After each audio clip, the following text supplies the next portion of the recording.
This is the man who killed Jim Crow. Charles Hamilton Houston was born on September 3, 1895 in Washington, D.C. He lived in the Strawberry section.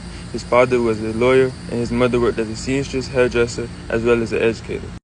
He graduated from N Street High School, now Dunbar High School, at only 15 years old. He then went to Amherst College and got the Valedictorian Award as the only black person in his class.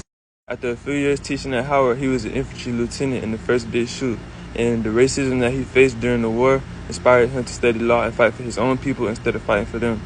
He said the hate and scorn showered on us Negro officers by our fellow Americans convinced me that there was no sense in my dying for a world ruled by them.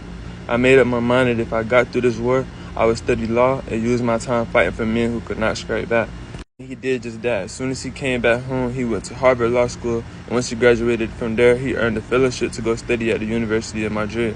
He joined his father's law practice, and in 1925, he was a part of the group that organized the Negro Bar Association because the American Bar Association would not allow any black lawyers to join.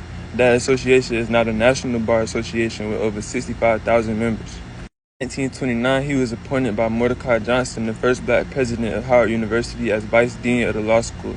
He played a big part in transitioning the Howard Law School from part-time to a full-time school where people like Thurgood Marshall came and got mentoring from him. In 1935, he became the first general counsel of the NAACP, and out of the 8 cases he argued in front of the Supreme Court, he won 7. He traveled through the South documenting the inequities of black and white things that were supposed to be separate but equal, and he pushed for equality and then integration. The strategies he created, the people he mentored, and the work he put in paved the way for segregation to be deemed unconstitutional. Unfortunately, he never got to see that Brown v. Board decision in 1954 because he transitioned on April 22, 1950. Leave a comment if you learned something and follow me for more.